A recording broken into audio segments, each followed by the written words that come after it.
Welcome to Reality After Show coverage of Destination X Season 1, Episode 3. I'm Jonny Fairplay. That's Bobby Goodsby. Bobby Goodsby, are you aware that they've done Destination X in other countries? They have? This is news to me. I was not privy to this. So there was a Reddit thread that I saw earlier today that's just like, all right, we're 2 episodes in. I'm on the bubble, episode 3. What I think about this, the US version is not as intricate as, I guess, the Swedish version. Perhaps there have been at least 2 other versions based on the Reddit thread, which could be complete lies. Who's to say? Johnny, it says down here that it's on YouTube. Should not be. Well, luckily we haven't said anything. Check it out because it's under private. Oh, geez, Louise. Let's see. YouTube. Can I see?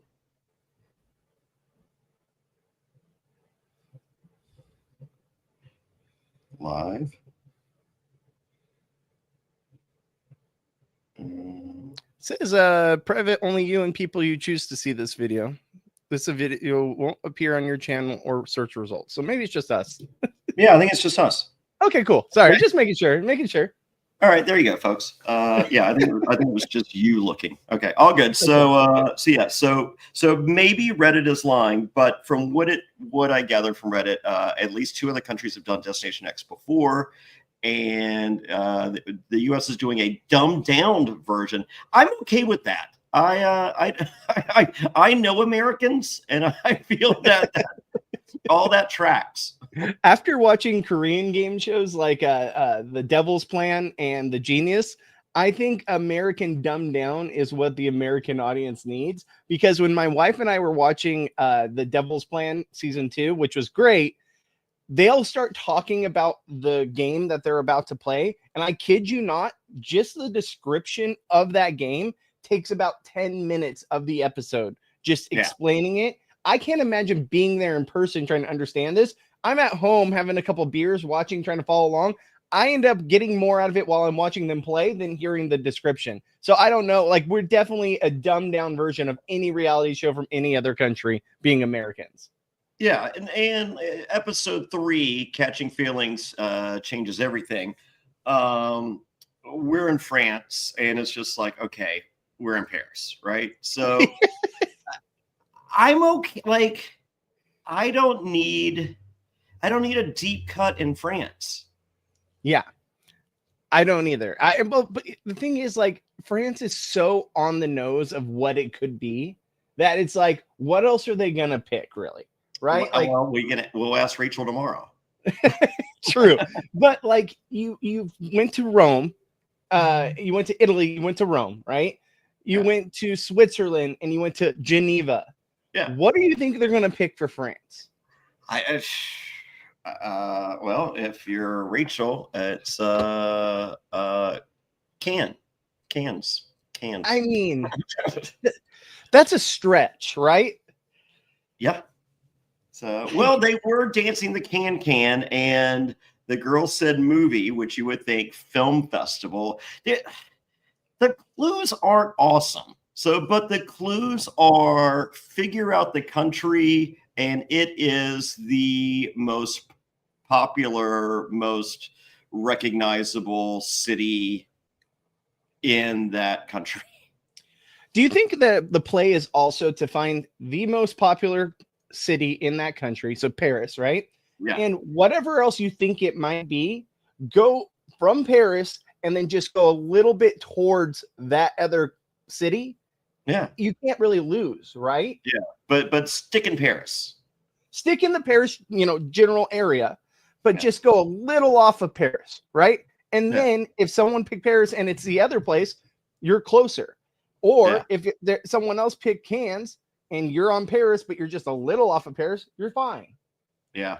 So that's some season 2 logic right there, Bobby. So, well, we begin. We're somewhere west of Geneva, Shane and Natalie are holding hands. They want to shower together, and they just kissed. These two, man, like watching this where they give zero shits, right? Like they're Yeah. just all about, we're doing this. We don't care who sees it. And y'all are just jealous is essentially what it came across as. Well, Biggie's jealous because he's not a closer. He can pitch a no-hitter going to the bottom of the ninth, and he is giving up 10 runs. And none of them are home runs to he's not rounding any bases with the ladies. That's true. Biggie's got his head in the game, even though he might be a little all over the place. I do like that he has that alliance forming. And I think that it's something that's going to really benefit them in the long game. But right now we're at the point of the game where I feel like alliances don't truly matter because of how many people go to the map room. Yeah. So, but it's good to lock them in now. Well, Rachel's realizing that she has no one, and alliances could make the difference in this game. And she starts by apologizing to Rick, and she's so desperate for an alliance that she tries to make friends with Kim. I mean, I don't blame her. Like, go for anyone and everyone. Why not? We got a lot of Kim this episode. I thought this was the Kim boot episode. And I thought so too. I'm like, is this the Kim wins edit? It's a good question. It really is, because it was giving off boot episode, especially from the first two episodes that we saw. Yeah. But so it's not the Kim boot episode, and it wasn't. It's not. But it is giving us Kim long game now. The fact that she survived this episode. Yeah. Do we are we Team Kim? I kind of am. Like I watched this episode. I'm not against Kim. She gives me like she typically isn't my flavor of tea, I guess, or whatever the analogy needs to be. But she's growing. She's one of those characters where I'm like, oh, I don't know if we would be BFFs, and then I'm just like I need to have a beer with Kim. Yeah. Kim's starting to rule a little bit, Kim's kind of like, okay, Kim, like I was very indifferent the first two episodes on Kim, and excuse me. And then going into episode 3, watching her in this episode, I'm like, Kim kind of like, that's my girl, man. Like Kim gives two shits about what you care about or your feelings or anything like that. Kim is there to play the game and play the game hard. And she knows her limitations, but at the same time, she's keeping a lot of her cards close to her chest. Yeah. But there are no limitations. She's down for anything, including skydiving. And I'm wondering if this is also foreshadowing if, when they were going through the casting for this, it's just like, hey, if skydiving is a thing, are you down? Because it's a thing. Yeah, it did give me that vibe too. Now, would you be able to skydive if you had to in a situation like this? Absolutely. You're out? I'm out. No, I think I'm out too. I think I'm out too. I'm horrible with heights. I hate flying. Just flying in a commercial airline. I fly all the time. That doesn't bother me. I hate flying. When I think about it, I don't love it, but like I just don't like. I get on a plane, I fall asleep before we take off, and then I wake up when we land. See, I can't fall asleep because I'm too worried that I'm gonna snore or something. And so I'm not normally a snorer, but like I'm afraid that I'm gonna do something in my sleep and like annoy someone. So like I have anxiety over that. I have anxiety over the plane. Like for me, it's being put in a metal tube and being just thrown somewhere is just there's zero control, right? Yeah.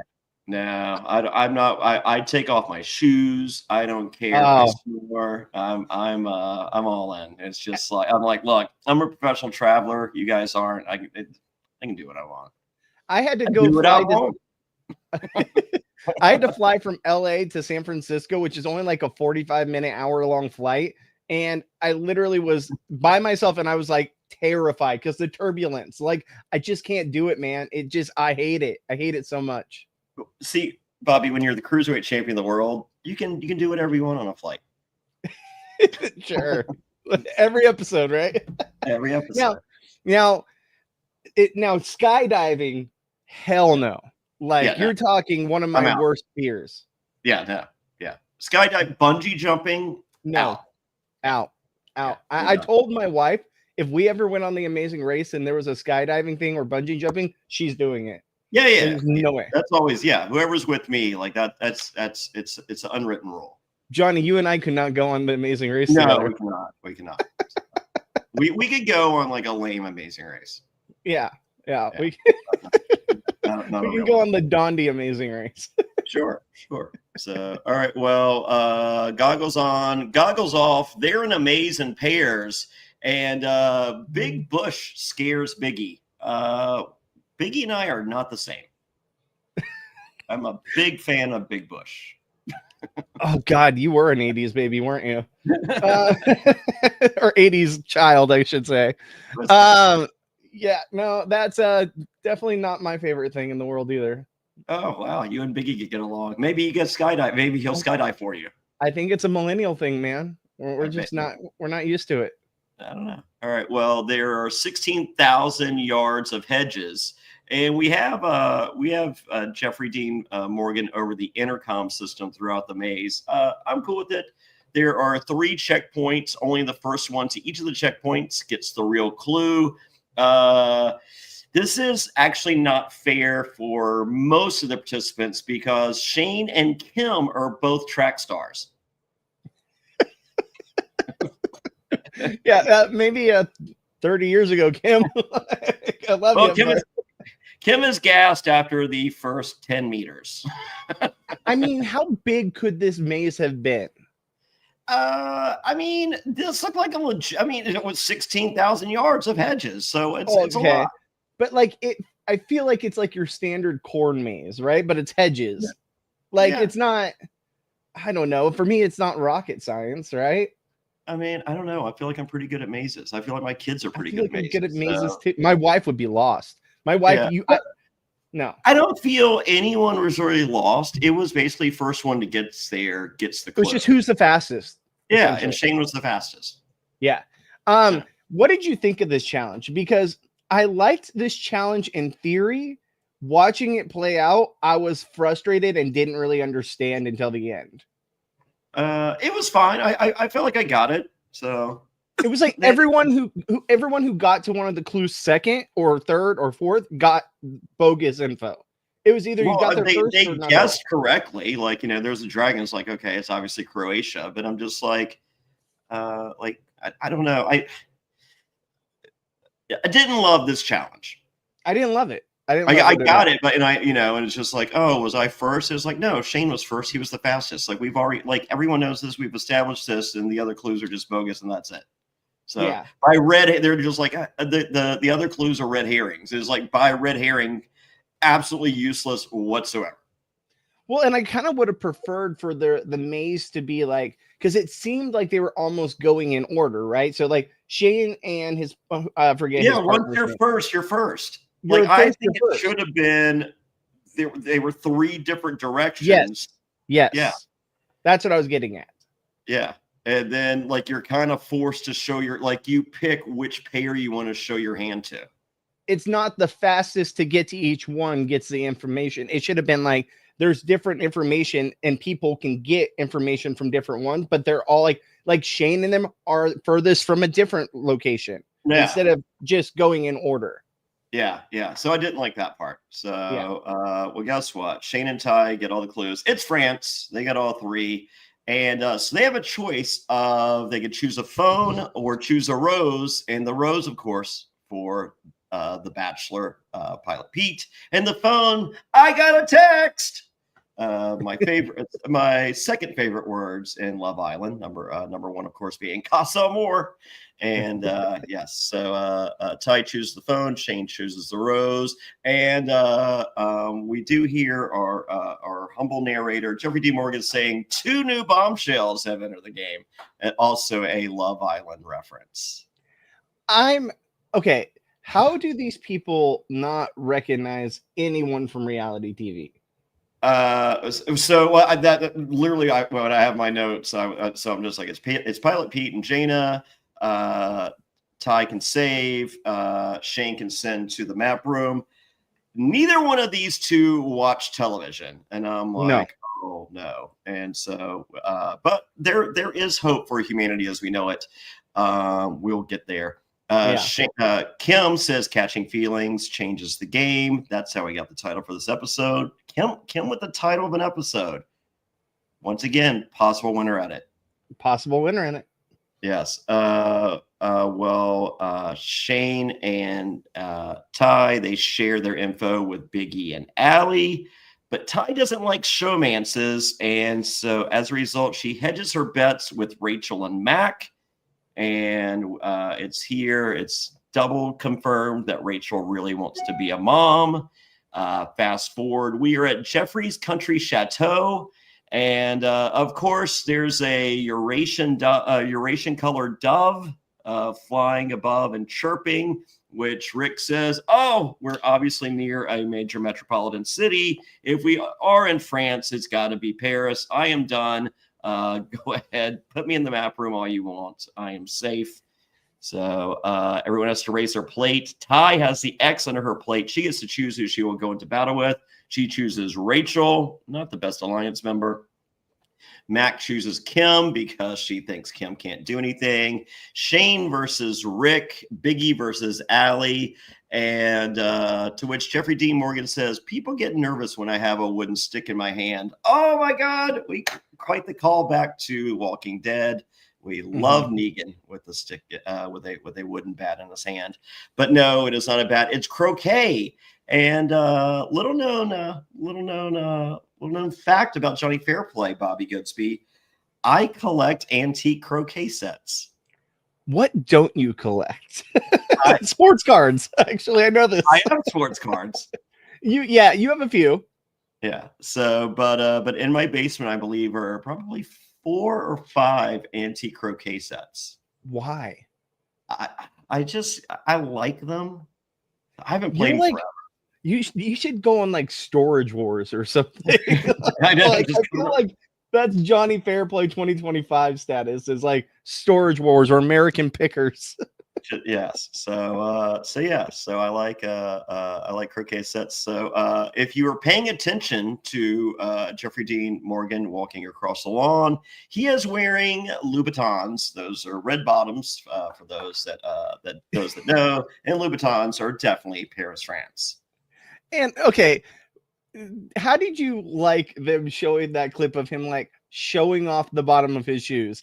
First off, do you think anyone noticed? And 2, yes, someone said it. Someone said red bottoms. Oh yeah. Sorry, yeah, they did say that. Was it Rachel? I believe so. It was Rachel. Rachel, who guesses cans.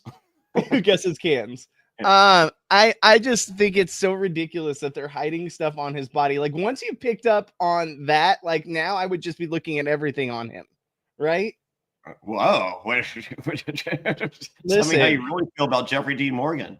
He is a beautiful. Sorry, man. Dude. I'm just undressing you with my eyes. Well, you have to for this game, apparently. Apparently.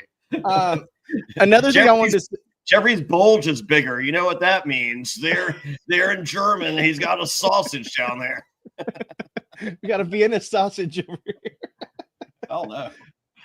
No, but I will say this. When Rachel was talking about her infertility issues, I instantly thought to myself, I was like, she either wins the game or this is her boot episode, because it was just too much of a, like, I feel like they're going to let her like get to this point where she's got everything on the line and she's going to go out this episode. And obviously she's sharing her heartfelt story with us, or she gets to the end and possibly wins. And this is like a great story of her being able to use this money towards her infertility issues, which would be amazing. But I thought it was going to be for sure one or the other at that point. Like at a certain point, I did think that it was going to be Kim, but now I was thinking, okay, it has to be Rachel. Well, once again, is this the Rachel boot episode or is this the Rachel winner episode? So by division or subtraction, does that mean Kim is the winner? It's feeling like it could be. Could be. Absolutely. I would not have put money on that at the beginning. I still think that there's a couple people I wouldn't rule out, like Biggie or Rick or even Mac. Or Mac. Yeah. But I think that anyone other than Kim, Rick, Biggie, or Mac, I give a long shot to. Yeah. I think Kim is hiding in plain sight. Yeah. And we saw in the preview for the entire season, you can really screw people over. And I see no one bothering to screw Kim over, whereas these other players are literally raising their hand to get screwed over by another massive player. Yeah. So. I mean, I think that Ty's stock really dropped this episode. First off, she's winning a lot, and even just getting the X at the table to be able to pick the order. Now, one thing I want to ask you too is the best strategy in that situation, because when I was watching it live, I was thinking this, is to pick one of your closest allies, because then it at least guarantees one of you are safe, and she has the ability to save someone, right? So if she were to pick, let's say, Allie, right, who's comes across as her strongest ally that we know of from the beginning of the game. If she picks Allie wins, cool, Ty saves herself. And if Allie loses, Ty then saves Allie. So no matter what, you and your strongest ally are safe. No. I think she kind of knew she was going to play it for Shane. And if that's the case, then you pick Shane. And so then you're covered either way. So you play against Shane. If Shane wins, you play it for yourself. Mm-hmm. And if Shane loses, you play it for Shane. And then you hope that Rachel saves herself, that Rachel just wins. Yeah. Yeah. You don't want to be responsible for putting her there. Yeah. Yeah. Or you play against your number one ally and you lose on purpose. And then that's what I was saying with Allie. Yeah, you play it for yourself. So yeah, but so no, the fact that she didn't play it, the fact that she won, she totally ruined everything. So exactly. If you want to play, the number one strategy is to lose and play it for yourself, but lose to pick your best ally to play against, so you lose to them. Yeah, but I don't know how close her and like Rachel says at the beginning of the episode, she literally doesn't have an alliance. I don't think Rachel's really that close. I think Ty's just using her as numbers just in case she needs her. But I think her closest relationship is Allie in this game. Yeah. So Allie should have been the move, not Rachel. Yeah. So Anyway, Rachel's in, Mac's in, Shane's in. Allie's getting cuter by the episode, and Biggie is in. Oh well, guess what? Everyone is guessing France, but where? Paris. You're in France. I just why are we doing this? Mac is thinking Versailles, and I'm just like, no. And it's like, oh, all right, Versailles is 20 miles from Paris. I'll allow it. I'm starting to think that Mac isn't as great at this game as we think. We had high expectations episode 1. Yeah, she's I'm not, I mean, Mac got the Croatia part from the Dragons, but she wasn't the only one. I think this crew, they're more nerdy than they spend a lot more time studying than they do watching reality television, obviously. Yeah, seriously. Like I had higher expectations for Mac, and I've been kind of let down so far through 2 more episodes. There's still time. All right. There's still time. Ty tells Rachel it's the Cannes Film Fest. Ty saves Shane. Shane sends Rick in. Rick is a lone wolf. It's time to drop your ex. Rachel is the furthest away. Say your goodbyes and get off my bus. It's whichever T. Morgan tells Rachel. I do like how blunt he is in exiting for these people. Yes. Rachel goes to leave. She says, I got duped. Once again, Ty did not purposely dupe her. No, I think she gave her the most information. Yeah, she tried everything in her power to save her, and I think she really felt for her. She felt for Rachel and for her story and for what she was there for. I really do think that she had a bond with Rachel. I think that Rachel was always kind of her plan B, and she gave Rachel the info that she could give her, and it was up to Rachel to use. It was kind of like with Josh. It No, was just Rick like gave Rick him, with Josh, and that was, yeah, it was not Rick sabotaging Josh. It was extending an olive branch. He's like, hey, I'm going to tell you and not anybody else. And then I think Rick has figured out pretty quick. He's like, oh yeah, we're just doing the generic city in each country. that's all you have to do. It's Yeah, all you have to do. but I don't think Rick is saying that out loud. Like, for instance, if the next place, we don't know, we haven't watched the episode, but let's say the next place is Germany. Yeah. What are you guessing? Frankfurt? I'm thinking Berlin. Yeah. Okay. Probably. I mean, yeah, Berlin is bigger than Frankfurt. Yeah. Like, just biggest city I can think of. Yeah. I mean, it would just take I feel like on the map, the most popular city is actually written bigger than the other places. Yeah. I'm not I kidding. mean, your best thing to do is before going on the show, just look at a map and look at the biggest city written on each country. Yeah, I would do that. So all right. Well, they get off the bus and they are literally right in front of the Eiffel Tower. And Rachel's guess was 562 miles away. And but wait, Jeffrey is back on the bus. They are literally shitting themselves because they're just like, whoa, wasn't Jeffrey going to go take Rachel for fondue or wine? Rachel just had to kind of walk out on her own. Well, no, he was just like, hey, the bad news is you're off the bus. The good news is you get to see your husband way earlier than you planned and told him that you would. Yeah, exactly. Go home and try to make that baby. Yeah, no, it was at least he didn't falsely promise a couple pumps, just like, hey. exactly. That's exactly what I was gonna say. Like, at least it wasn't like, hey, let's go get fondue. Hey, let's go get a beer. It was like, all right, Rachel, have a good day. Enjoy your husband. Bye. And that was it. Yeah. But he was like, hey, you want some of my sperm? Oh, just God. like, hey, did you get some of Jeffrey's sperm? No, he lied, just like the fondue and the wine. Oh Oh. gosh. All right. Well, Jeffrey's back on the bus and he opens the blinds. He makes the windows accessible. This is the first time on the bus in the destination city, and it's the Eiffel Tower. And they're like, whoa, look at those street dancers. We have street performers out there. They're dancing. Hey, that's the Bachelor guy. Rick knows Pilot Pete from The Traitors. Yeah. Okay. Well, at least someone recognizes someone, right? I think didn't Allie also say, hey, isn't that the Bachelor guy? That's the Bachelor guy. And then Yeah. Rick says The Traitors. So we have two people that have watched one other show. And I feel The Traitors is kind of along the same kind of screw you over type reality competition show that Destination X is. So thank goodness. And also there's Jaina. She was, according to Jaina, America's sweetheart on Love Island, not according to Jonny Fairplay. And she explains to everyone who she is. She goes, hey, I'm more famous than any of you will ever be. I am doing this show. And when I get home, I will be filming Love Island season 6, the reunion. And it's them living in Los Angeles. Who do you think came in with the better approach here, Peter or Jaina? Jaina.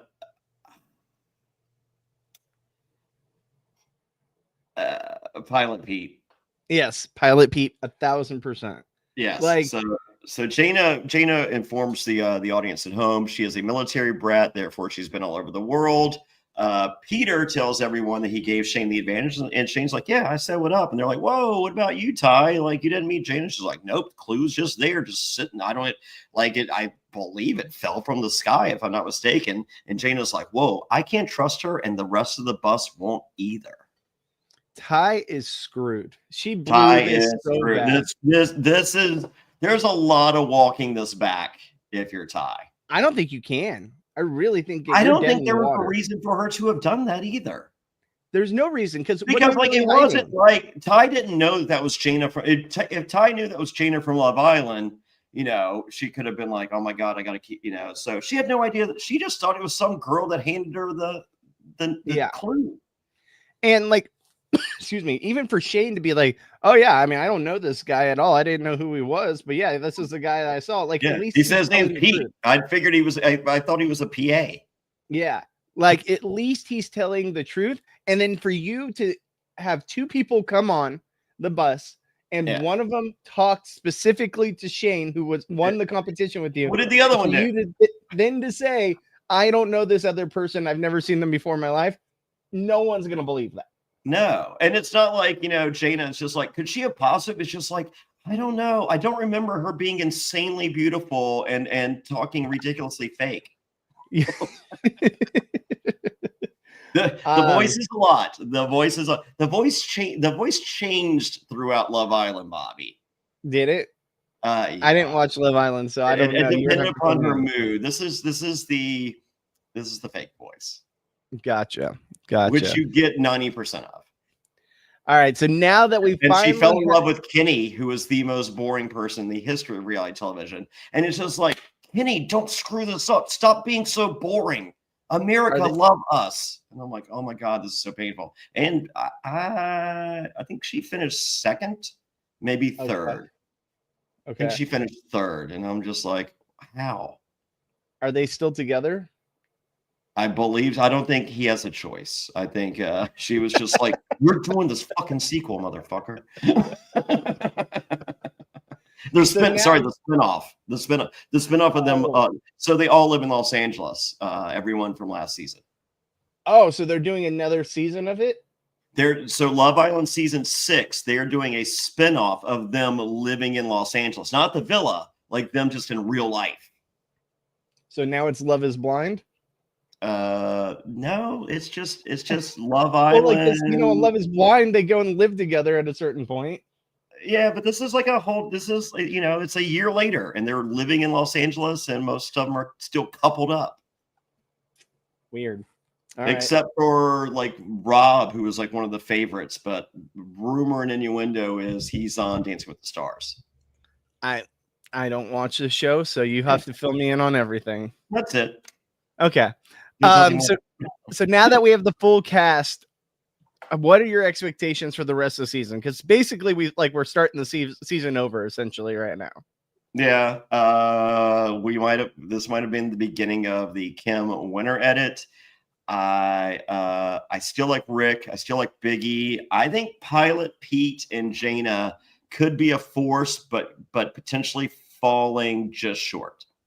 I love me some Pilot Pete. I hate that he entered the game this late into the game. Yeah. And relationships and alliances have already been formed. And now you've got these two people that have already been on reality TV coming in late, trying to steal your thunder. I think that's going to rub people the wrong way. I still think Pilot Pete will get further than Jaina. Just given how I feel like his game and how we saw him play on the Traders, I think he can play a pretty good game. I can see Pilot Pete and Rick working together. I can too. I can see him working with Biggie too. Great.